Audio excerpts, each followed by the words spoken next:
Hello everyone, welcome to my channel. तो भाई अब हम बात करते हैं हमारी कम्युनिटी का जो हमारा चैप्टर है 13, जिसका नाम है न्यूट्रिशन। तो इस चैप्टर के नेक्स्ट टॉपिक की, तो भाई जो हमारा नेक्स्ट टॉपिक है वो हमारा फूड गाइड पिरामिड। तो भाई फूड गाइड पिरामिड का मतलब हो जाता है कि जो भी हमारी जो खाने पीने की जो चीजें होती हैं तो उनका मार्गदर्शन करना, उनके बारे में बताना। तो इन्होंने बताया है, a nutritional education guide the food guide pyramid emphasize food from the 5 major food group show in the 3 lower section of the pyramid.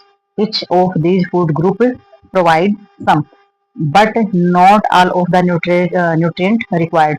तो भाई इन्होंने बताया है कि जो हमारी न्यूट्रिशन से एजुकेशन गाइड है, यानी कि जो हमारा पोषण संबंधी जो भी हमारी शिक्षा है, ठीक है, गाइड है किसके अकॉर्डिंग है, हमारे पैरामिड के अकॉर्डिंग। तो पैरामिड जो है वो हम आगे देखेंगे। एक पैरामिड के अकॉर्डिंग जो है, पैरामिड के द्वारा हमारे जो फूड जो खाने से संबंधित हमारी जितनी भी जो जानकारी होती है, जो गाइड किया जाता है, वो सारी की सारी चीजें हमारी इसके अंदर बताई जाएंगी। तो फूड गाइड पैरामिड हम उसको बोलते हैं। तो उसमें जो एम्फसाइज किया गया है, उसमें जो पिरामिड का जो निचले जो 3 भाग जो दिखाए गए हमारे, उनमें से 5 मुख्य जो है ग्रुप बताए गए हैं, जिन पर मतलब 5 मुख्य ग्रुप जो बताए गए हैं, जिन पर बहुत ज्यादा जोर दिया गया है। ठीक है, तो जो हमारे खाद्य पदार्थ जो होते हैं उन पर ज्यादा जोर दिया गया है। 5 जो हमारे ग्रुप बताए गए हैं, तो मेजर 5 ग्रुप बताए हैं हमारे निचले, जो कि जो सेक्शन जो लोअर सेक्शन है, नीचे वाले सेक्शन में जो 5 मेजर ग्रुप बताए गए हैं, तो उसमें जो हमारा फूड है उस पर ज्यादा ग्रुप पर जो है ज्यादा प्रभाव, यानी कि ज्यादा जो है प्रेशर डाला गया है। तो इसमें note now the nutrition required. तो उन्होंने कहा है कि भाई इसमें प्रत्येक मतलब कि जितने भी हमारे खाने पीने की जो चीजें होती है, वो जो ग्रुप होता है ना, उसमें आवश्यक जितना भी हमारा पोषण होता है, तो उसमें से कुछ प्रदान करता है, लेकिन सब नहीं। ठीक है, तो हमारा जितना भी आवश्यक जो हम खाते हैं, तो उसमें से हमारे कुछ न्यूट्रिशन पर जो है वो मिलते हैं, सारे नहीं मिलते हैं। Food in one group can't off replace those in other. तो भाई इसमें जो भी हम खाना खाते हैं या जो भी हम भोजन में हमारा लेते हैं, तो इसमें जो भी हमारा जो ग्रुप होता है खाने पीने की चीजों का, तो उसमें जो ग्रुप है हमारा उन पदार्थ का, तो उसमें जो है मतलब कि अलग अलग विकल्प जो है वो नहीं हो सकते हैं। तो इसमें से कोई भी मुख्य जो हम ये देखेंगे ना कि no one these major food group in major important than another for good health one need them all. तो भाई इन्होंने बताया है कि इसमें से कोई भी प्रमुख जो हमारी जो खाने पीने की जो चीजों का जो ग्रुप है, वो दूसरे से अधिक महत्वपूर्ण नहीं होता। यानी कि ये नहीं कह सकते भी एक ज्यादा महत्वपूर्ण है और दूसरे की जरूरत नहीं है। तो ऐसा नहीं है, कोई एक दूसरे से कम ज्यादा महत्वपूर्ण नहीं है, सभी की जरूरत एक साथ पड़ती है। और अच्छे स्वास्थ्य के लिए इन सभी की आवश्यकता होती है, यानी कि गुड फॉर हेल्थ, यानी कि अच्छे स्वास्थ्य के लिए वन नीड देम ऑल। तो हमें सभी न्यूट्रिशन की जरूरत होती है, सभी अच्छे भोजन की जरूरत होती है, और सभी हमारे जितने भी चीजों की रिक्वायरमेंट होती है बॉडी में, तो वो सभी हमारी हेल्थ के लिए अच्छे होते हैं। ठीक है, तो कम ज्यादा इनकी जरूरत नहीं होती है। अगर किसी की भी थोड़ी सी भी डेफिशिएंसी हो जाती है, तो वो हमारी हेल्थ के लिए प्रॉब्लम क्रिएट कर सकती है। तो नेक्स्ट हमारा इसके अंदर आ जाता है डाइटरी गोल। ठीक है, तो डाइटरी गोल में हमारा आ जाता है कि भाई हमारे जो हम डाइट लेते हैं, उस डाइट से संबंधित हमारे लक्ष्य क्या है, एम क्या है, उद्देश्य क्या है। तो इन्होंने बताया है, all countries should develop a national nutrition and food policy setting out dietary goals for the achievement the dietary goal of the prudent diet requirement recommended by the। तो इन्होंने बताया कि ऑल कंट्रीज, यानी कि जितने भी हमारे जो देश हैं, यानी कि सभी देशों के अंदर जो हमारा नेशनल यानी कि राष्ट्रीय जो खाद्य न्यूट्रिशन की जो पॉलिसी बनाई गई है, तो वो हमारी सारी की सारी क्या करनी चाहिए, जो राष्ट्रीय पोषण जो हमारी खाद्य नीति बनाई गई है ना, उसको क्या करना चाहिए, उसको डेवलप करना चाहिए, यानी कि उसको क्या करना चाहिए, विकसित करना चाहिए, उसको ज्यादा से ज्यादा बढ़ावा देना चाहिए। तो डाइटरी गोल्स जो हमारे होते हैं, यानी कि हमारे जो खाने पीने की चीजों से संबंधित जो हमारे उद्देश्य हैं फॉर अचीवमेंट, तो उनको हासिल करने के लिए, तो ये सारी की सारी चीजें हमारे लक्ष्य होना चाहिए और वो हमारे जो है निर्धारित होनी चाहिए। The dietary goal of the prudent diet. तो ये जो हमारी होती है, इसको प्रूडेंट डाइट बोलते हैं। प्रूडेंट डाइट का मतलब होता है भाई संयम के साथ डाइट लेना या विवेकपूर्ण डाइट लेना, यानी कि मतलब कि कंप्लीटली उस पर फोकस करना। ठीक है, रिकमेंडेड बाय द। तो ये जो हमारा जो लक्ष्य है, जो निर्धारित किया गया है, ये जो उद्देश्य हमारा निर्धारित किया गया है, ये बहुत ही कैसा होना चाहिए, प्रूडेंट डाइट होनी चाहिए, यानी कि हिंदी में बोल देते हैं इसको विवेकपूर्ण, शांति से जो पूर्ण आहार जो है, विवेकपूर्ण जो है आहार वो लेना चाहिए। तो वो हमारा डाइटरी का गोल यही होता है कि भी जो भी आहार हम खा रहे हैं वो बिल्कुल शांतिपूर्वक कंप्लीट रूप से और पूरे न्यूट्रिशन पूरे पोषक तत्वों के साथ ग्रहण करना चाहिए। ठीक है, तो ये हमारा इसके अंदर एम होता है। तो नेक्स्ट देखते हैं इसमें हम।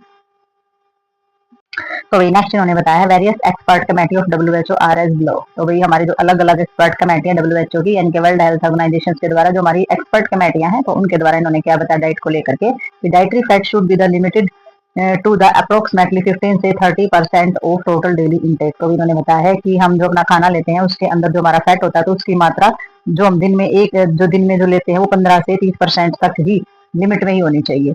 ठीक है, नेक्स्ट इन्होंने बताया है, saturated fat should of contribute no more than 10% of the total energy intake. Under जो हमारी इसमें unsaturated vegetables oil should be the saturated for the remaining fat requirement. तो इन्होंने बताया भी सैचुरेटेड फैट यानी कि हमारी जो वसा होती है, संतृप्त वसा और संतृप्त वसा हम जिसको बोल देते हैं, यानी कि एक फैट एनिमल्स के द्वारा या वेजिटेबल्स के द्वारा जो हमारा लिया जाता है। तो इन्होंने बताया है कि जो हमारा सैचुरेटेड फैट है उसकी जो मतलब कि कुल जो उसकी एनर्जी होती है, यानी कि जो हमें लेना चाहिए, जो कंट्रीब्यूट जो लेना चाहिए, वो 10% से अधिक, 10% से ज्यादा नहीं होनी चाहिए। ठीक है, तो यानी कि सैचुरेटेड फैट जो हम लेते हैं वो 10% से, टोटल जो एनर्जी इनटेक जो होता है 10% से ज्यादा नहीं होना चाहिए। और जो हमारी शेष जो हमारी जो हमारा फैट होता है उसकी जो हमारी जरूरत होती है उसके लिए हमारा जो अनसेचुरेटेड यानी कि जो हमारे वनस्पति तेल वगैरह होते हैं ना, अनसेचुरेटेड फैट है, या फिर हमारे वेजिटेबल्स ऑयल होते हैं जिसको वनस्पति ऑयल भी बोल देते हैं, तो वो जो हमारे वनस्पति जो ऑयल होते हैं, तेल जो होते हैं, उनका उपयोग किया जाना चाहिए। ठीक है, यानी कि सैचुरेटेड फैट को 10% से ज्यादा नहीं लेना चाहिए, और अनसेचुरेटेड फैट यानी कि वेजिटेबल्स ऑयल यानी कि वनस्पति तेल जो है उनका सेवन किया जाना चाहिए। एक्सेसिव हमारा जो कंजप्शन से of the refined carbohydrate should be the avoided, some amount of carbohydrate rich in the nutrition fibre should be taken. तो भी इन्होंने बताया कि एक्सेसिव कंजप्शन से ऑफ रिफाइंड, तो भी ज्यादा मात्रा में जो रिफाइंड का कंजप्शन किया जाता है, तो कार्बोहाइड्रेट्स का अधिक सेवन जो है वो नहीं करना चाहिए, तो कार्बोहाइड्रेट शुड बी अवॉइडेड। तो भी कार्बोहाइड्रेट्स का जो है ज्यादा मात्रा में कार्बोहाइड्रेट्स जो है वो नहीं लेना चाहिए। और जो हमारा जो भी हमारा कंजप्शन किया जाता है, यानी कि जो हमारे नेचुरल रूप से जो फाइबर से भरपूर जो कार्बोहाइड्रेट की जो है कुछ मात्रा हमें लेनी चाहिए। तो जो न्यूट्रिशन से भरपूर जो हमारा कार्बोहाइड्रेट होता है यानी कि नेचुरल फाइबर जो होता है वो हम इसमें ले सकते हैं। ठीक है, तो नेक्स्ट पॉइंट में इन्होंने बताया है sources rich in energy, sources rich in energy such as fat and alcohol should be the richest. तो इन्होंने सोर्सेज बताया है जैसे कि हमारे रिच इन एनर्जी का सोर्सेज बताया, जैसे कि वसा है। ठीक है, तो इसमें energy such as fat and alcohol should be restricted. तो वही सोर्सेज जैसे कि हमारी वसा है यानी कि हमारा फैट होता है, और जैसे कि अल्कोहल में शराब वगैरह हमारी आ जाती है, तो ये जो है ऊर्जा देने के लिए यानी कि एनर्जी देने के लिए भरपूर स्रोत जो है, लेकिन इनका क्या करना चाहिए, इनको सीमित किया जाना चाहिए, ज्यादा मात्रा में नहीं लेना चाहिए। ठीक है, ये सोर्सेज होते हैं रिच एनर्जी के सोर्सेज होते हैं हमारे फैट और अल्कोहल, लेकिन फिर भी इनको ज्यादा मात्रा में नहीं लेना चाहिए, थोड़ा सा रिस्ट्रिक्टेड होने चाहिए, लिमिट होनी चाहिए, पाबंदी इनके ऊपर होनी चाहिए। ठीक है, नेक्स्ट उन्होंने बताया salt intake should be reduced to an average of not more than 5 grams per day. Salt intake is more in tropical countries and जैसे कि in India in the average 15 grams per day. तो भी इन्होंने बताया कि जो salt intake किया जाता है यानी कि नमक को जो हम लेते हैं प्रतिदिन, ठीक है, जो हर रोज जो हम नमक खाते हैं, तो 5 ग्राम से अधिक नहीं होना चाहिए। ठीक है, 5 ग्राम से जो हम नमक लेते हैं वो 5 ग्राम से ज्यादा मात्रा में सेवन उसका नहीं करना चाहिए, इतनी एवरेज इसकी रखनी चाहिए पर डे। तो salt intake is more and tropical countries, लेकिन हमारे ट्रॉपिकल कंट्री यानी कि उष्ण कटिबंधीय जिसको हम बोल देते हैं ना, तो ऐसे जो देश होते हैं उनमें नमक का सेवन जो है वो ज्यादा किया जाता है, तो बहुत ज्यादा मात्रा में वहां पर नमक खाया जाता है ऐसे देशों में। इन इंडिया इन एवरेज 15 ग्राम्स पर डे, तो इंडिया के अंदर भी जो है 15 ग्राम जो है प्रतिदिन के हिसाब से एवरेज के हिसाब से नमक खाया जाता है। ठीक है, लेकिन कितना होना चाहिए, 5 ग्राम से ज्यादा हमने नहीं खाना चाहिए, लेकिन एवरेज क्या है हमारी 15 ग्राम से, यानी जरूरत से ज्यादा ही हम नमक इसमें लेते हैं।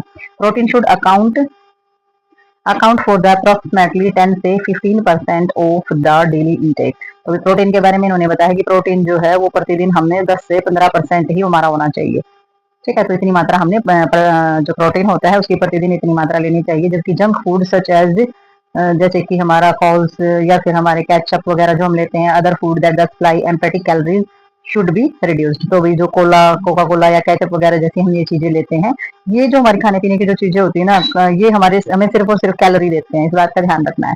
कैचअप कोला है या फिर जंक फूड, हमारा जितना भी जंक फूड के अंदर जो चीजें आती है वो सिर्फ क्या करते हैं, ये खाली क्या करते हैं, एम्पेटिक कैलोरीज, तो सिर्फ कैलोरीज को ही ये बढ़ाते हैं।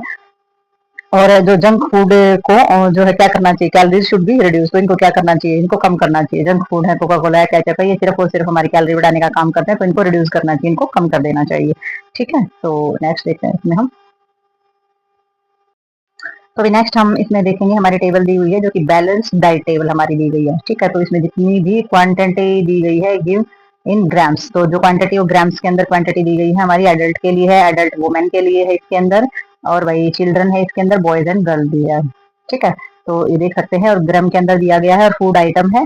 ठीक है, और हमारे सैनिटरीज इसके अंदर दी गई है, तो सैनिटरीज में सारे के सारे लेवल का हमें पता चल जाता है। मॉडरेट वर्क कम काम कर रहे हैं बहुत, ये हमारा होता है बिल्कुल ही कम मात्रा में काम करना, मॉडरेट मीडियम काम करना, हैवी वर्क बहुत ही हैवी मात्रा में काम करना। ठीक है, तो हमारी सारी की सारी ये फीमेल्स के लिए दिया गया है सारा का सारा, फिर ये हमारा बच्चों के लिए दिया गया है। तो इसमें जो सैलक यानी कि अनाज वगैरह लिए जाते हैं वो इतने ग्राम जो है वो लेना चाहिए। ठीक है, दालें जो है वो इस लेवल की लेनी चाहिए, लिव्स यानी कि जो पत्तेदार सब्जियां हैं वो इस लेवल की लेनी चाहिए, अदर वेजिटेबल्स है वो इस लेवल में होनी चाहिए, रूट्स एंड टॉल्स यानी कि जो हमारी जड़ वाली जो सब्जियां होती हैं, ठीक है, कंदमूल हम जिसको बोल देते हैं वो सारी ऐसे, और दूध जो है, ऑयल और फैट जो है, और शुगर हो जाएगी, जो चीनी है, हमारा गुड़ वगैरह है, तो वो कितने कितने ग्राम और किस किस सिचुएशन में लेना चाहिए, किस किस एज में और कैसे कैसे लेना चाहिए। तो पूरी की पूरी टेबल के अंदर हमारी क्वांटिटी दी गई, तो इस क्वांटिटी के अकॉर्डिंग हमने लेना चाहिए। एक आध बार कम ज्यादा हो जाए तो प्रॉब्लम नहीं है, लेकिन एक्सेसिव अगर आप ज्यादा इंटेक करते रहेंगे, कंज्यूम करते रहेंगे, तो फिर आगे जाकर आपको प्रॉब्लम हो सकती है आपकी हेल्थ के साथ। ठीक है, तो उसमें एज एंड वेट जो है वो जरूर देखें। तो आगे देखते हैं इसके अंदर हम। तो अभी नेक्स्ट हम इसमें देखेंगे, ये दिया गया हमारा जो पैरामिड की हमारी बात हुई थी, तो ये जो है पैरामिड, तो ये इस पैरामिड के अंदर जो हमारे जो पार्ट बनाए गए हैं, तो उसको समझेंगे हम कैसे बनाए गए हैं। तो पैरामिड में जो हमारे पार्ट बनाए गए हैं इनको देखते हैं हम सबसे पहले। तो सबसे पहले इन्होंने ऊपर दिया fat, oil and sweets use of the friendly. तो इसमें जितना भी हमारा फैट है, तेल है या मिठाइयों का सेवन है, वो सीमित मात्रा में करना है। तो ये जो हमारा पैरामिड का ये हिस्सा जो है, इसका इंडिकेशन होता है कि इन सभी चीजों का सेवन जो है वो लिमिट की चीजों में हमने करना है। ठीक है, तो फिर नीचे आते हैं। नीचे हमारा क्या आ जाता है, इसमें दूध, दही है, पनीर है, ठीक है, तो ये चीजें हमारी इसमें आ जाती है, मीट है, ठीक है, और प्रोटीन फिश है, ड्राई बीन्स है, एग है, नट्स है, और ग्रुप 2 से 3 सर्विंग। तो भाई इसमें जो सारी की सारी जो चीजें हैं ये हमारी क्या है, फूड के अंदर ली जाती हैं।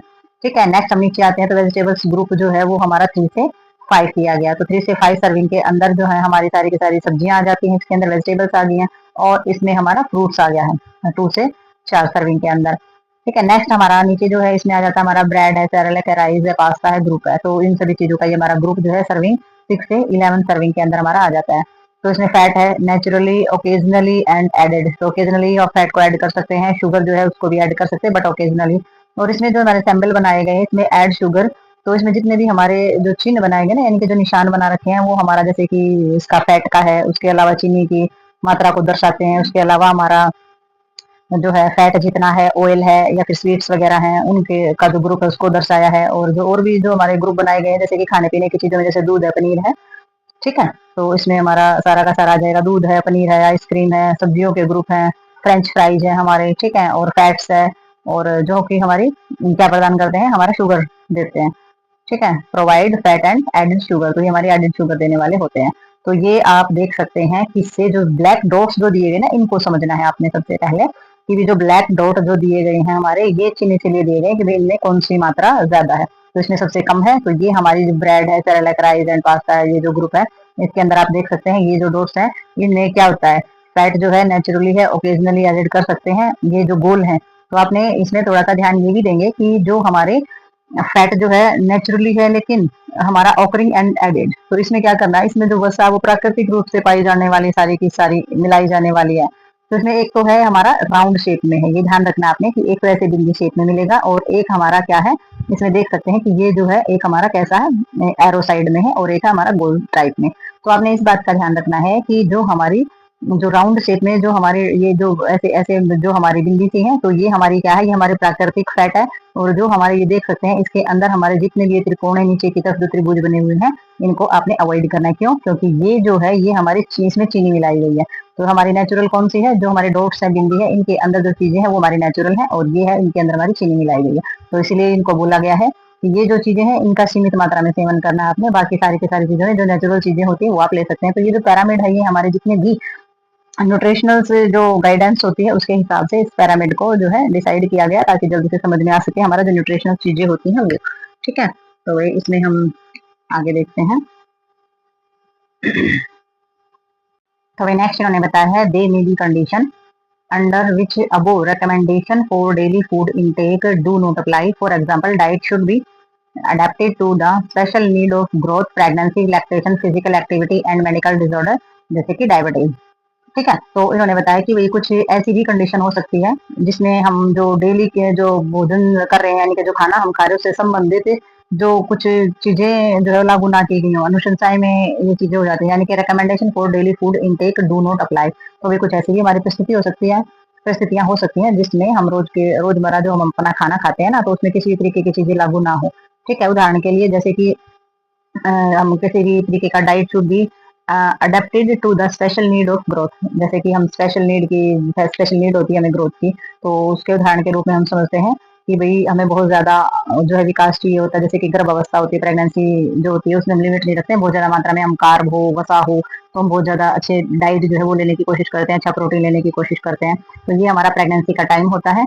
जो माँ बच्चे को दूध पिला रखी होती है तो उसमें भी कोई कंडीशन और बाउंडेशन नहीं रखी जाती है। फिजिकल एक्टिविटी अगर आप ज्यादा करो तो भी आप ज्यादा मात्रा में कंज्यूम कर सकते हैं।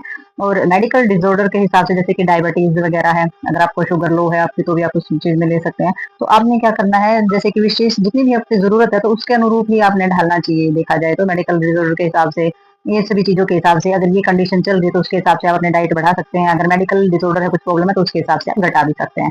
ठीक है, तो डाइट जो है वो कम और ज्यादा कर की जा सकती है, ऐसा नहीं है कि ये आपने उतनी ही लेनी है। तो ये हमारी बॉडी की रिक्वायरमेंट के हिसाब से भी चलती हैं चीजें। तो नेक्स्ट हमारा इसमें आ जाता है nutritional requirement of the special group. तो भाई हमारा जो स्पेशल जो ग्रुप होता है, यानी कि स्पेशल ग्रुप में हमारे कुछ ग्रुप्स आ जाते हैं जो कि हमने पहले भी किए हैं, तो उनके न्यूट्रिशन से, उनके पोषण के संबंधित जो भी हमारी जरूरतें हैं तो उनके बारे में बात करेंगे। सबसे पहले इसमें आ जाता है इन्फेंट।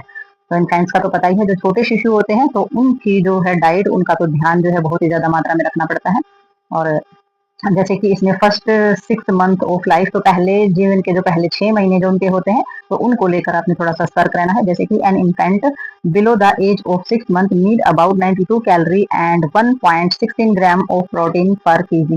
तो इन्होंने बताया है कि 6 महीने से कम उम्र का जो भी हमारा जो इन्फेंट होता है, ठीक है, तो 6 महीने से कम उम्र का जो भी हमारा जो इन्फेंट होता है, जो छोटा बच्चा होता है, उसके अपनो जो शरीर का जो वजन होता है ना, प्रति किलोग्राम लगभग उसमें 92 कैलोरी और 1.16 ग्राम जो प्रोटीन होता है ना, उसकी आवश्यकता होती है।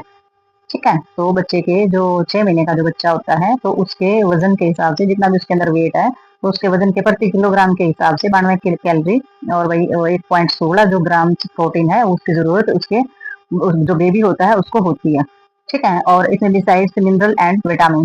ठीक है, तो इसमें होती है, और साथ ही खनिज और जो विटामिन होते हैं उनकी तो जरूरत होगी ही होगी। His need are his need are meet through mother milk if the mother milk of the adapted. तो ये जो है, अगर माँ जो है बच्चे को पर्याप्त मात्रा में दूध पिला रही है, तो अगर है माता के दूध में जो पर्याप्त मात्रा में हो, तो उसकी जो जरूरतें होती है वो माँ के दूध से ही पूरी हो जाती है। अगर बच्चा माँ का दूध अच्छे से ले रहा है और माँ अच्छे से दूध पिला रही है बेबी को, तो ये जो जरूरतें होती है बेबी की, ये हमारे पूरी हो जाती है। About 600 ml of breast milk are the secreted daily by Indian mother during the first 6 months of lactation and his amount is sufficient to meet the need of infant। तो भाई इन्होंने बताया है कि जो भी माँ बच्चों को दूध पिला रही है 6 महीने के दौरान प्रतिदिन लगभग 600 मिलीलीटर दूध देती है। यानी कि जो प्रेग्नेंट लेडीज होती हैं, यानी कि जो माँ बच्चों को दूध पिला रही हो, जो लैक्टेशन वाली जो महिलाएं होती हैं, वो 600 ml जो है ब्रेस्ट मिल्क जो है सिक्रेट करती हैं।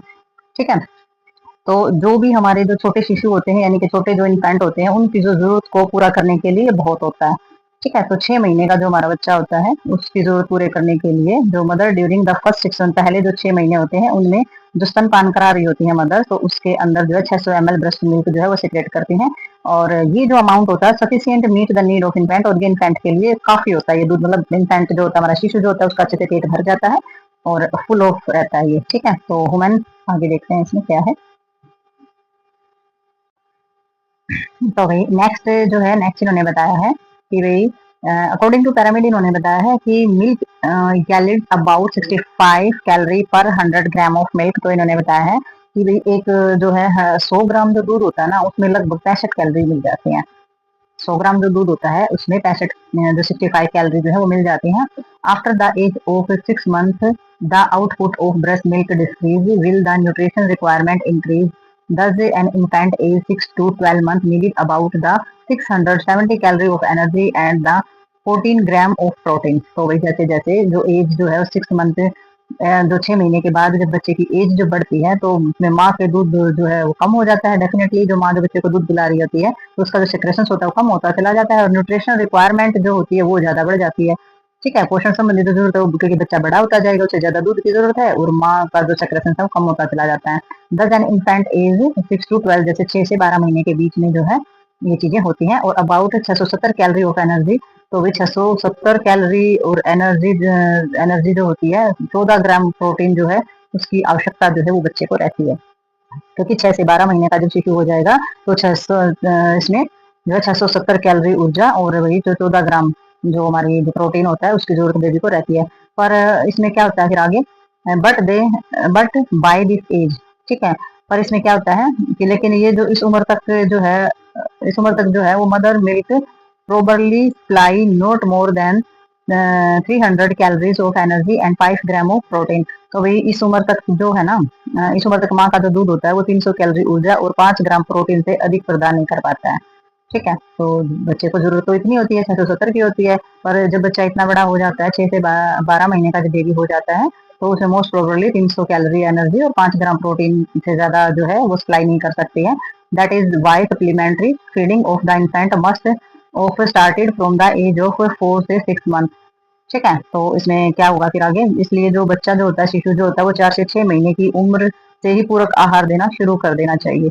इसलिए बच्चे को जो है जल्दी जो है पूरा का पूरा आहार जो है 6 से 4 महीने तक जो होता है, जो सप्लीमेंट्री फीडिंग जो हमारी होती है, जिसको हम पूरक आहार बोलते हैं, इन्फेंट को जो है थोड़ा थोड़ा करके जो है बाहर का आहार, जो ऊपर का खाना जैसे कि दाल का पानी है, थोड़ा थोड़ा बनाना जैसे दे देते हैं मैश करके, तो इस तरीके का जो खाना होता है, सैरेलक वगैरह जो होता है, 4 से 5 महीने, 4 से 6 महीने का जब बेबी हो जाता है ना, तो उस उम्र तक पूरक आहार जो है देना शुरू कर देना चाहिए, ठीक है।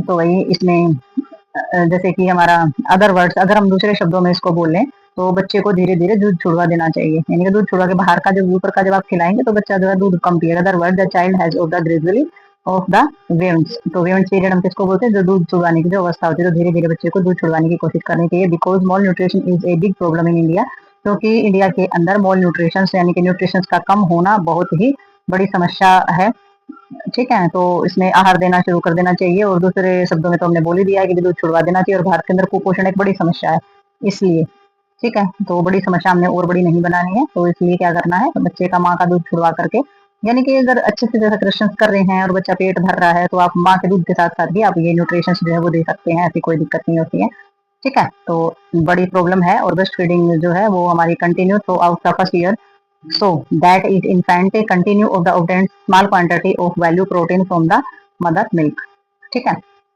तो इनका ये है कि भाई कुपोषण एक बड़ी समस्या है, इसलिए इस समय जो है 1 साल तक बच्चे को स्तनपान भी जारी रखना चाहिए, और जो बच्चा है ना वो माँ का दूध भी थोड़ी थोड़ी मात्रा में ले सकता है, जिससे कि उसे पूरा का पूरा प्रोटीन मिलेगा, ठीक है। तो ये हमारी ये नहीं है कि भाई आप 4 से 5 6 महीने के बाद बच्चे का दूध बिल्कुल छुड़वा दें, आपने ऐसा नहीं करना है। आप धीरे धीरे बच्चे को ऊपर की चीजें खिलाने स्टार्ट करेंगे, और माँ का दूध भी पिलाते रहेंगे, और ऊपर से जो चीजें हैं वो भी सारी की सारी खिलाते रहेंगे, जिससे माँ के दूध से बच्चे को प्रोटीन पूर्ण मात्रा में मिल पाए, ठीक है। और बेस्ट हमारा इंडिकेटर ऑफ इन्फेंट न्यूट्रिशन से इट बॉडी वेट, तो इसमें बेस्ट इंडिकेटर हमारा क्या होता है, मतलब कि जो हमारा छोटा बच्चा होता है, शिशु होता है, उसके पोषण का सबसे अच्छा संकेत उसका क्या होता है, उसके शरीर का वजन, कि बच्चा जो है उसका न्यूट्रिशन कितना अच्छा होता है, तो वो बच्चे के वजन पे डिपेंड करता है। बच्चे का वजन ज्यादा अच्छा है तो इसका मतलब उसका न्यूट्रिशन सही जा रहा है। An average Indian baby weight about 2.8 kg in birth, तो इंडिया में जो एवरेज है ना बेबी के जन्म के समय, बेबी जो है वो 2 किलो और 8 ग्राम का ही पैदा होता है, तो ये हमारी एवरेज है इंडिया के अंदर। इन infant nearly double it birth weight at the end of 5 month, और शिशु जो है 5 महीने की उम्र तक अपने जन्म के वजन का लगभग दुगुना, और 1 वर्ष की उम्र में लगभग तिगुना वजन बच्चे का हो जाता है। तो ये मान के चलो कि इसमें 2 किलो है, तो इन्फेंट जो है नियर बाय डबल हो वेट उसका हो जाता है 5 महीने में, तो 5 महीने में बच्चे का कितना हो जाएगा, 4.5 5 किलो हो जाएगा, और जब बच्चा 1 साल का होगा तो उस बच्चे का जो वजन है वो 9 से 10 किलो हो जाना चाहिए, तो वो हमारी नॉर्मल वेट माना जाएगा, ठीक है। तो नेक्स्ट देखते हैं इसमें आगे। तो अभी नेक्स्ट हम बात करेंगे वेविंग पीरियड की। तो जो वेविंग पीरियड हमारा होता है, वेविंग पीरियड हमारा जो विनिंग पीरियड हम जिसको बोल देते हैं, तो विनिंग पीरियड जो है वो हमारे दूध छुड़ाने की जो अवधि होती है ना उसको बोल देते हैं हम, ठीक है। विनिंग पीरियड्स के अंदर जो है not sudden withdrawal for the child, withdrawal for the child from the breast, तो स्तनपान छुड़ाना बच्चे को अचानक माँ से जो है वो नहीं छुड़ाना चाहिए, यानी कि एकदम से ना माँ का दूध जो है नहीं छुड़ाना चाहिए बच्चे से, ठीक है। क्योंकि इसमें क्या होता है, ये एक जो प्रोसेस है ना, ये ग्रेजुअल प्रोसेस है, ठीक है। ठीक है, तो ग्रेजुअल प्रोसेस है, तो आप उसको एकदम से अचानक से नहीं छुड़वाएंगे, तो starting around the age of 6 month, तो वे जो शुरू के हमारे 6 महीने होते हैं, because of mother's milk alone is not sufficient of sustain and growth beyond 4 to 6 month, तो भाई इसमें जो 6 महीने की उम्र से, जो 6 महीने की उम्र में जो हमारा शुरू होती है, क्योंकि माँ का जो दूध है ना अकेले 6 से 4 महीने के बाद जो है ना बच्चे के विकास के लिए जो है पूरा नहीं पड़ता है, बच्चे की ग्रोथ के लिए 4 से 6 महीने के बच्चे की ग्रोथ के लिए पूरा नहीं पड़ता है, यानी कि कम रह जाता है, ठीक है। तो उसमें फिर क्या होता है, जब बच्चे को न्यूट्रिशन पूरा नहीं पड़ेगा तो उसमें क्या हो जाएगा, तो उसमें इट शुड बी हमारा जो supplemented by the sustainable food rich the protein and other nutrition nutrients. तो उसके लिए फिर क्या करना पड़ेगा, बच्चे के विकास के लिए तो कुछ दूसरी चीजें खिलानी ही पड़ेंगी। तो जब पर्याप्त नहीं पड़ेगा तो इसके साथ जो प्रोटीन और अन्य जितने भी हमारा न्यूट्रिशन है, जितने भी हमारे पोषक तत्व हैं, तो वो खाद्य पदार्थ भी बच्चे को साथ में दिए जाने चाहिए। ठीक है, तो वो देने चाहिए। These are called supplementary food. तो उसको हम सप्लीमेंट्री फूड बोल देते हैं। बच्चे को किसी भी तरीके का सेरेलैक है या फिर कुछ भी ऊपर की चीज जो हम खिलाते हैं न्यूट्रिशन के लिए, तो उसको सप्लीमेंट्री बोल दिया जाता है। These are usually cow milk, fruit juice. तो ये सारे के सारे सप्लीमेंट्री के अंदर आते हैं। गाय का दूध पिला दिया, कोई भी फ्रूट है उसका रस निकाल के पिला दिया, सो जो नरम नरम जो उबले हुए जो चावल होते हैं या फिर वेजिटेबल सब्जियां बनाई हैं, थोड़ी थोड़ी मैश करके सब्जियां खिला दी, तो ये हमारी सारी की सारी सप्लीमेंट्री फूड के अंदर आ जाते हैं। If the child is malnourished during the weaning period से, और अगर बच्चा जो है वेविंग पीरियड्स यानी कि दूध छुड़वाने का जो हमारा टाइम होता है, स्तनपान छुड़वाने के टाइम के दौरान अगर बच्चे का की जो ग्रोथ होती है, तो वो सबसे ज्यादा महत्वपूर्ण समय होता है कि बच्चे की जो ग्रोथ है वो कम नहीं होनी चाहिए। बच्चा जो है कुपोषित हो जाता है इस टाइम पर, क्योंकि बच्चा माँ का दूध छोड़ नहीं पाता। दूसरी चीजें अगर बच्चा नहीं खाता है तो ये सबसे ज्यादा जरूरी समय होता है कि भी जो बच्चा है वो कुपोषित हो जाता है। तो ध्यान रखना है इसमें। तो उसे प्रोटीन जैसी जो चीजें होती है, तो weaning period is the most of the cursive period of child development. तो ये हमारी जो ग्रोथ है वो हमारी इसके अंदर रुक जाएगी। बेबी की कुपोषण का शिकार हो जाता है। Is level of the protein energy mall nutrition से एंड क्वासिक्योर एंड द मार्मस। ठीक है, तो वही इसमें क्या हो जाता है, इसमें जो प्रोटीन की जो एनर्जी अगर बच्चे के अंदर जो है प्रोटीन ऊर्जा का कुपोषण हो जाएगा, तो कुपोषण से क्या हो जाएगा, फिर ये तो पता ही है कि इसमें क्वासिक्योर भी एक प्रकार का रोग होता है, और जो हमारा जो कि मरासम से जो है वो होने का खतरा जो है बेबी को रहता है। ठीक है, और nutrition supplement can be the easily prepared at home using low cost. तो भाई इसमें जो हमारे सप्लीमेंट होते हैं वो बहुत ही आसानी से तैयार किए जा सकते हैं घर पे, लो कॉस्ट, बहुत ही सस्ते में, locally available food such as Cerelac. तो ये हमारे आराम से मिल भी जाते हैं।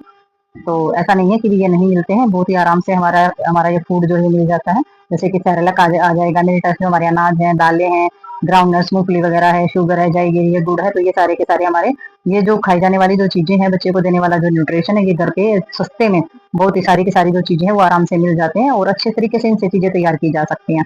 ठीक है, और जो हमारे proper use to these of supplement help the preventing malnutrition during the weaning periods. और वही जितने भी हमारी जो चीजें, जितने भी हमारे सप्लीमेंट होते हैं बहुत ज्यादा मदद करेंगे, मॉल न्यूट्रिशन को रोकेंगे वेनिंग पीरियड्स के दौरान, यानी कि बच्चे के दूध छुड़वाने की प्रक्रिया जो होती है उसमें बच्चे के कुपोषण का शिकार जो है ये नहीं होने देंगे। At the age of 1 year, और 1 साल की उम्र जब बच्चे की होती है, तो child should receive solid food consisting to the Cerelac, pulses, vegetables and food. और जब बच्चा 1 साल का हो जाता है तो बच्चे को फिर ये सारी चीजें खिलानी चाहिए, जो अनाज है, दालें हैं, सब्जियां हैं, फ्रूट हैं, और जो मतलब कि जो हमारे ऐसे जो ठोस चीजें यानी कि सॉलिड जो हमारा भोजन होता है वो सारा का सारा बच्चे को खिला देना चाहिए, क्योंकि 1 साल का बच्चा जो सारी चीजों को डाइजेस्ट कर सकता है और अच्छे से न्यूट्रिशन बैलेंस कर सकता है। ठीक है, तो इससे बच्चे के अंदर सबसे पहला ध्यान ये रखना है कि बच्चा जो है इस दौरान कुपोषण का शिकार नहीं होना चाहिए, तो उसको प्रॉपर डाइट देनी चाहिए। तो नेक्स्ट देखते हैं इसमें। तो अभी नेक्स्ट हम इसमें जानेंगे प्री स्कूल चिल्ड्रन। तो भाई प्री स्कूल चिल्ड्रन हम उनको बोलते हैं जो बच्चे स्कूल में जाने से पहले का जो टाइम पीरियड होता है वो प्री स्कूल चिल्ड्रन बोले जाते हैं। ठीक है, तो पहले का टाइम हमारा कौन सा होगा, children is the age group 1 to 5 year of merit special attention. तो ये 1 से 5 साल की आयु के का जो बच्चा हुआ है उसको विशेष ध्यान देने की जरूरत होती है। ठीक है, स्पेशल अटेंशन देने की जरूरत होती है 1 से 5 साल के बच्चे पे। ठीक है, दे show a good deal of the physical activity and growth. तो वही इस टाइम के जो है बच्चा जो शारीरिक रूप से काफी एक्टिव होता है, क्योंकि खेलता है, कूदता है, शरारतें करता है, घूमता फिरता है, बहुत ज्यादा फिजिकल एक्टिविटी करता है वो, और उसका जो डेवलपमेंट है वो भी बहुत ही तेजी से होता है, ब्रेन का भी और शरीर का भी। ठीक है, therefore they need extra protein, vitamin and minerals. और फिर उसकी जो बॉडी होती है बच्चे की, उसको प्रोटीन, विटामिन और जितने भी हमारे मिनरल्स होते हैं उनकी बहुत ज्यादा मात्रा में जरूरत होती है, क्योंकि फिजिकली एक्टिविटी ज्यादा बढ़ेगी तो उसको बहुत ही ज्यादा मात्रा में सारे के सारे सब्सटेंसेस की जरूरत भी होगी। तो the energy requirement of the child age 1 year is about 100 calorie daily. After the age of 1 year the energy need may be calculated by the added 100 kilo calorie for every year of life. तो वही इन्होंने बताया है कि energy requirement जो होती है 1 वर्ष का जो हमारा बच्चा जो होता है ना, उसको हर रोज ऊर्जा की प्राप्त करने के लिए 1 साल के बच्चे को 1000 किलो कैलोरी होती है की जरूरत होती है, मतलब 1000 किलो कैलोरी की जरूरत होती है 1 साल के बच्चे को, रिक्वायरमेंट होती है। और 1 साल के बाद और 1 वर्ष की उम्र के बाद जो है ऊर्जा की आवश्यकता जो होती है, यानी कि एनर्जी की नीड जो होती है वो हमारी क्या की जाती है, कैलकुलेट बाय द एडिंग। तो उसकी हम किस तरीके से कैलकुलेट करेंगे, जो प्रत्येक वर्ष यानी कि हर ईयर के जो 100 किलो कैलोरी जोड़ कर की जा सकती है, और 100 किलो कैलोरी जो है पर ईयर 100 किलो कैलोरी उसमें ऐड करते चले जाएंगे। तो वही इसमें देखेंगे 1 साल के बच्चे को 1000 किलो कैलोरी, नेक्स्ट ईयर 2 साल का हो गया तो उसमें 100 और ऐड कर देंगे, 3 साल का हो गया तो उसमें 100 और ऐड कर देंगे। तो इस तरीके से हमारी जो किलो कैलोरी है वो इस तरीके से जोड़ी जा सकती है। ठीक है, तो नेक्स्ट देखते हैं इसमें हम। तो अभी नेक्स्ट इसमें देखेंगे children between the age 1 to 5 year and often neglected and the underfed by their mothers. तो भाई 1 से 5 साल की उम्र का जो बच्चा होता है ना, वो अक्सर अपनी माँ के द्वारा मतलब किसी भी तरीके से या पर्याप्त पोषण दिया जाता है। तो मतलब कि ये 1 से 5 साल का जो बच्चा होता है neglecting the under feed bye there mother. तो ये 1 से 5 साल का की आयु का जो हमारा बच्चा होता है वो अक्सर क्या होता है, वो माँ के द्वारा उपेक्षित यानी कि माँ जो है वो अंडर फीड करती है, उपेक्षित होता है, अपर्याप्त पोषण जो है वो दिया जाता है, यानी कि जो दूध वगैरह वो अपना जो है वो पिला नहीं देती है और मदर के द्वारा इस तरीके की चीजें हो जाती हैं। तो इसका रीजन क्या मानेंगे, because of mother do not now that these children need more food or their size than adults। तो भाई इसका इसका हम क्या समझें, बिकॉज क्योंकि जो माँ होती है, इसका कारण ये है कि माँ को ये जानकारी नहीं है कि बच्चे को जो हमारे जो जवान होते हैं उनकी तुलना में अपना जो साइज है उसके अनुसार अधिक भोजन की आवश्यकता होती है। यानी कि माँ के द्वारा अगर उसका ध्यान नहीं रखा जाता ना, माँ अच्छे से नहीं खिलाती पिलाती नहीं दिया जाता, तो इसका मतलब यही हुआ बिकॉज इज नॉट नाउ, माँ को पता ही नहीं होता इन चीजों का कि जो बच्चा है उसको कितनी ज्यादा जरूरत है, जो उसके साइज और उसके एडल्ट से होने के हिसाब से उसको कितनी न्यूट्रिशन की आवश्यकता होती है। तो मदर को पता नहीं होता है तो वो ध्यान भी नहीं देती है उन चीजों पे। वो सोचती है कि 1 से 5 साल का भी छोटा है, कोई नहीं, खा लिया नहीं खाया नहीं खाया, तो वो इस तरीके की बातों को नहीं समझ पाती है। In many poor family young children is the breast feed until they are 2 से 3 year and are not given other food eaten by the rest of the family। तो ये तो बात बिल्कुल सही है भाई, जो हमारी जो पुअर फैमिली जो होती है, यानी कि जो मतलब कि poor family in the sense इनकी एजुकेशन पुअर है। ठीक है, तो उसमें क्या सोचते हैं कि जो बहुत सारे जो पुअर फैमिली, तो उसमें जो छोटे बच्चे होते हैं ना 2 से 3 साल के, जो हमारे बेबी होते हैं 2 से 3 साल की उम्र के जो बच्चे होते हैं ना, वो केवल माँ का ही दूध पीते रहते हैं, कहेंगे भी माँ का ही दूध इनको पिलाते रहो, तो वो कराया जाता है उनको। परिवार में जो सदस्य के द्वारा जो खाया जाने वाला जितना भी हमारा खाना होता है ना, वो नहीं दिया जाता, यानी कि हर रोज जो परिवार जो खाना खा रहा है ना वो नहीं दिया जाता, सिर्फ उसको माँ जो है अपना ही दूध पिलाती रहती है 2 से 3 साल के वर्ष तक। ठीक है, तो उसमें क्या हो जाता है, मदर जो है वो जो बच्चे को पर्याप्त होना चाहिए वो चीज पर्याप्त होती नहीं है, और जो परिवार जो खाना खा रहा है वो उसको दिया नहीं जाता है। तो इसमें क्या हो जाता है, this practice result in high incidence of the kwashiorkor and the marasmus. और जब ये बार जब यही चीज जो है रिपीटेशन में चलती रहती है, यही मतलब की परंपरा चली रहती है, तो इसका परिणाम क्या हो जाता है, बच्चे को क्वासिक्योर रोग या मार्मस जैसी समस्याएं जो है वो उत्पन्न हो सकती है। तो ये जो प्रथा होती है परिणाम स्वरूप ये कुपोषण, और कुपोषण से जितनी भी हमारी बीमारियां हो जाती हैं वो हमारी अधिक होना स्टार्ट हो जाती है। ठीक है, यानी कि वहाँ परंपरा होती है कि छोटा बच्चा है इसको अनाज मत खिलाओ, इसको रोटी मत खिलाओ, पेट दर्द हो जाएगा, इसको दालें मत खिलाओ। तो इस तरीके की परंपरा जो होती है तो उनकी वजह से बच्चा जो है न्यूट्रिशन का शिकार हो जाता है, जबकि बच्चे को 6 महीने के बाद से ही ये सारी की सारी हल्का फुल्का जो हमारे सप्लीमेंट होते हैं वो देने स्टार्ट कर देने चाहिए। The best guide for the assessing the child growth in body weight. ठीक है, तो बच्चे का जो हमारी जो भी बच्चे का जो डेवलप होना होता है उसका जो आंकलन तो आपने करना ही करना है, एसेस तो उसको करना ही करना है।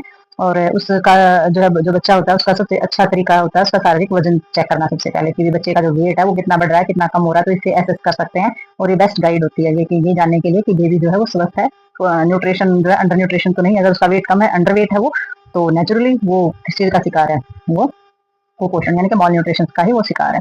तो नेक्स्ट हम देख सकते हैं स्कूल चिल्ड्रन। तो जो स्कूल में जाने वाले जो हमारे बच्चे होते हैं, तो ये हमारे जो चिल्ड्रन है of the school of 5 to 15 year, तो 5 से 15 साल के बीच की एज वाले जो हमारे बच्चे होते हैं from the sizable and very important sections of the populations of any country in India, they form nearly 1/3 of the total population। तो भी जो बच्चे हमारे होते हैं किसी भी देश में, जो स्कूल की उम्र के जो बच्चे 5 से 15 साल की जनसंख्या का एक बहुत बड़ा एक महत्वपूर्ण हिस्सा होते हैं किसी पॉपुलेशन का, किसी भी देश का जो सेक्शन होता है बहुत ही इंपॉर्टेंट होता है और बहुत ही बड़ा हिस्सा हमारा हो जाता है, साइजेबल हो जाता है। ठीक है, तो इसमें जो भारत है, भारत में क्या होता है, study have show that the protein calorie deficiency and deficiency of vitamin and required among school children।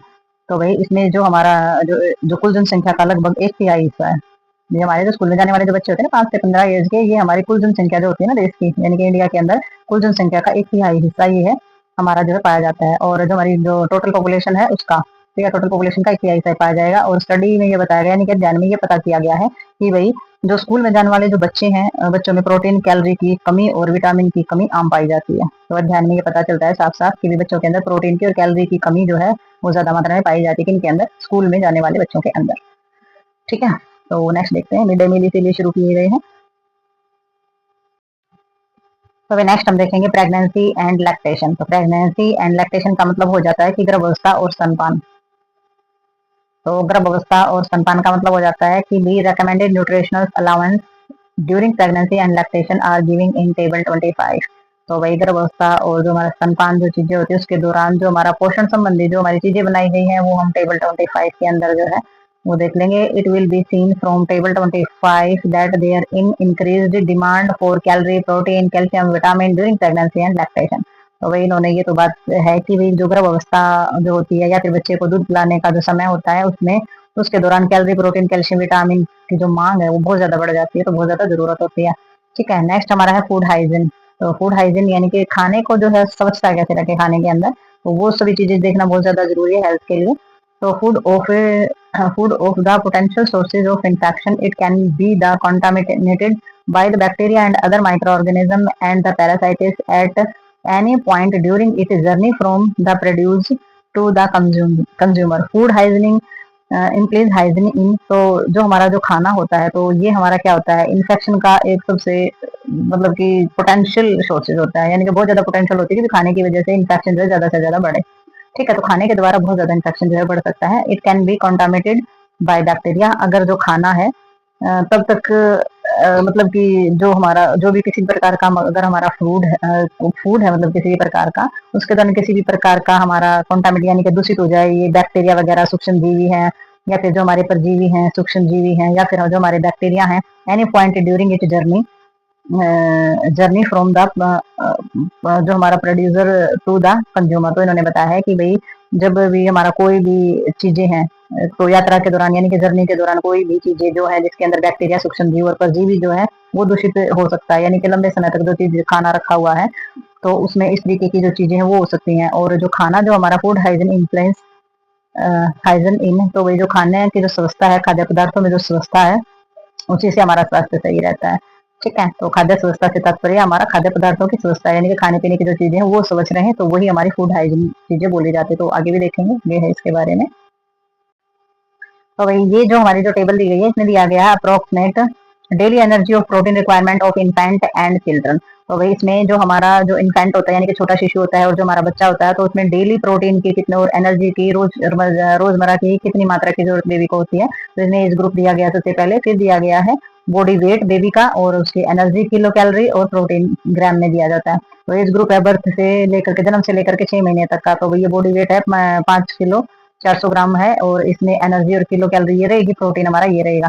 6 month से 6 महीने से 1 साल का जो बेबी है तो उसका जो बॉडी वेट है वो 8.5 केजी के करीब होना चाहिए। 1 से 3 साल का जो बच्चा है वो हम 12.9 किलोग्राम का जो वेट है वो बेबी के अंदर होना चाहिए। 4 से 6 साल का जो बेबी है वो 18 किलो का होना चाहिए और 7 से 9 साल का जो है वो 25 किलो का होना चाहिए और 10 से 12 साल का अगर बच्चा है तो उसका 34.3 जो है वेट जो है होना चाहिए। एनर्जी किलो कैलोरी 2190 होने चाहिए और प्रोटीन जो है वो 39.9 होना चाहिए। तो भाई ये है जो ये रिक्वायरमेंट जो है ये कंप्लीट करनी चाहिए बेबी की उम्र के हिसाब से और उसके बॉडी वेट का जो हिसाब होता है उससे।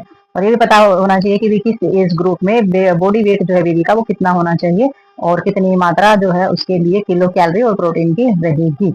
ठीक है, तो ये हमारे छोटे इन्फेंट से लेकर के हमारे जो चिल्ड्रन होते हैं उन तक का सफर है ये पूरा का पूरा। ठीक है, तो आगे देखते हैं इसमें हम। तो ये जो हमारा बचा हुआ है ये लाइनें उसकी हैं जो हमारा फूड हाइजीनिक के बारे में हम कर रहे थे। तो उसमें दिया हुआ था कि जो हमारा प्रोडक्शन है, हैंडलिंग है, यानी कि किसी भी प्रकार के खाद्य पदार्थ की जो हमारी व्यवस्था होती है तो उसमें क्या होता है प्रोडक्शन करते हैं, जो खाना जो खाद्य पदार्थ जो है वो बनाया जाता है, उत्पाद किया जाता है, प्रोसेस जो होता है हैंडलिंग की जाती है उसकी। ठीक है, उसका वितरण किया जाता है और इसका डिस्ट्रीब्यूशन किया जाता है, इधर उधर बांटा जाता है, सर्व किया जाता है, उसको वितरण किया जाता है, परोसा जाता है। तो ऑल टाइप ऑफ फूड जितने भी प्रकार का हमारा खाना होता है तो सारी चीजें की प्रोसेस होती है। पहले उस चीज को काटना, छीलना, उसको बनाना, उसकी कुकिंग करना, फिर उसको पैक करना, फिर इसको इधर से उधर जो हैंडलिंग करना, फिर उसको सर्व करना। तो ये सारी की सारी जो टाइप होती है हमारी फूड की। तो food hygienic in the important aspect of the community health. तो वही जो खाद्य व्यवस्था यानी कि खाने पीने की चीजों की जो स्वच्छता जो होती है वो हमारी कम्युनिटी हेल्थ के लिए यानी कि समुदाय के स्वास्थ्य के लिए बहुत ही महत्वपूर्ण है। ठीक है, अगर आपको स्वच्छ रहना है कम्युनिटी हेल्थ के लिए बहुत ही ज्यादा इंपॉर्टेंट है, सबके लिए बहुत ही ज्यादा महत्वपूर्ण चीज है फूड हाइजीनिक, खाने में स्वच्छता रखना बहुत ही ज्यादा महत्वपूर्ण है। तो भाई ये जो हमारा टॉपिक है ये यहीं पर होता है कंप्लीट। तो मिलते हैं नेक्स्ट वीडियो में और ऐसे ही सब्जेक्टिव और इंफॉर्मेटिव वीडियो के को अगर आप देखना चाहते हैं अपने सिलेबस के अंदर तो लाइक शेयर सब्सक्राइब और कमेंट जरूर करें।